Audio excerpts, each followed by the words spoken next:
শুরু হয়ে গেল ঐক্যশ্রী স্কলারশিপ 2025-এর আবেদন। কারা কারা এই স্কলারশিপ আবেদন করতে পারবে, কত টাকা পাবে, কী কী ডকুমেন্টস লাগবে, সব কিছু নিয়ে এই ভিডিওতে আলোচনা হবে। তাই ভিডিওটি স্কিপ না করে শেষ পর্যন্ত দেখুন।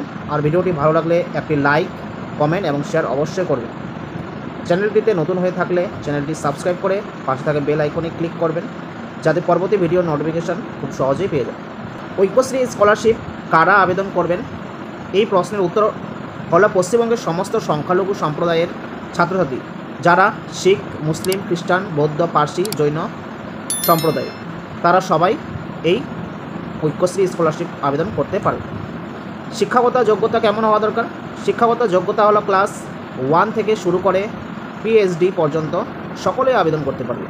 তবে সেক্ষেত্রে পরিবারের বার্ষিক আয় সর্বোচ্চ 2.5 লাখ পর্যন্ত হতে হবে, এর বেশি হলে হবে না। আর সর্বশেষ পরীক্ষায় সাধারণত 50% বা তার বেশি নাম্বার নিয়ে পাশ করতে হবে।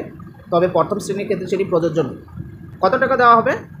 মাধ্যমিক স্তর পর্যন্ত, ক্লাস 1 থেকে মাধ্যমিক স্তর পর্যন্ত 1000 থেকে 4000 টাকা পর্যন্ত দেওয়া হবে ক্লাস অনুযায়ী। তবে বিভিন্ন ক্লাসে বিভিন্ন রকম, যেমন 1-এর ক্ষেত্রে কম, বা যত উপরে যাবে ক্লাস তত টাকা বেশি দেওয়া হবে। উচ্চ মাধ্যমিক স্তরের ক্ষেত্রে 11-12-এর ক্ষেত্রে কী হয়, 4500 থেকে 6000 টাকা পর্যন্ত দেওয়া হয়ে থাকে।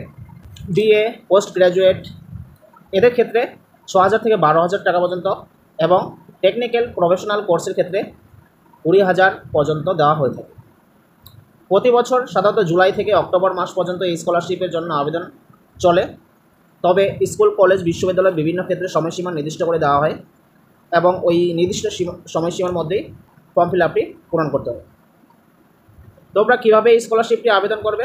আবেদনের জন্য ঐক্যশ্রী স্কলারশিপের যে অফিসিয়াল ওয়েবসাইট রয়েছে wbmdfcscholarship.org, এই পোর্টালে গিয়ে আবেদন করতে হবে। প্রয়োজনীয় ডকুমেন্টস কী কী লাগবে? পাসপোর্ট সাইজের ফটো, তবে এই পাসপোর্ট সাইজের ফটো সবার ক্ষেত্রে লাগে না, যদিও আধার কার্ড, ব্যাঙ্ক অ্যাকাউন্ট, এটি সবারই লাগবে। গত বছরের মার্কশিট, শুধু ক্লাস 1-এর ক্ষেত্রে এইটি প্রযোজ্য নয়, যেহেতু ক্লাস 1-এর প্রথম অ্যাডমিশন হবে, সেজন্য ক্লাস 1-এর ক্ষেত্রে এই গত বছরের মার্কশিটটা লাগে না। বাকি সব ক্লাসের ক্ষেত্রে এটি প্রযোজ্য। ইনকাম সার্টিফিকেট সবারই লাগবে না, যদিও এটা মাধ্যমিকের পর, যেমন 11-12-এর কলেজের, এদের সাধারণত প্রয়োজন হয়ে থাকে। কাস্ট সার্টিফিকেট যদি থাকে সেক্ষেত্রেও এটা শো করা হয়, তবে এটাও উচ্চ স্তরের ক্ষেত্রে, যেমন 11-12 কলেজ, এদের ক্ষেত্রে কাস্ট সার্টিফিকেটটি প্রযোজ্য হয়ে থাকে। এবার ফর্মটি যখন আবেদন হয়ে যাবে, তোমরা কী করবে? ফর্মটি প্রিন্ট কপি, এবং যে ডকুমেন্টসগুলো, প্রয়োজনীয় ডকুমেন্টসগুলো অ্যাপ্লাই করার সময় সাবমিট করছো, সেই ডকুমেন্টসগুলি গিয়ে নিজের স্কুল, কলেজ অথবা বিশ্ববিদ্যালয়ে জমা করতে হবে।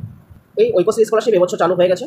আপনারা চাইলে ঐক্যশ্রী স্কলারশিপটি এখন থেকেই আবেদন করতে পারেন। যারা স্কুলে রয়েছেন সাধারণত তাদের ক্ষেত্রে বলে রাখি, তারা অবশ্যই, যারা গত বছর অ্যাপ্লাই করেছো তারা রেনুয়াল, এবং যারা নতুন ক্লাস 1-এ ভর্তি হয়েছো তাদের ক্ষেত্রে এটি ফ্রেশ অ্যাপ্লিকেশন হিসেবে অ্যাপ্লাই করতে হবে। যেমন কেউ যদি কোনো স্কুল থেকে অন্য স্কুলে যায়, সেক্ষেত্রেও অনেক সময় ফ্রেশ অ্যাপ্লিকেশনই প্রযোজ্য হয়ে থাকে।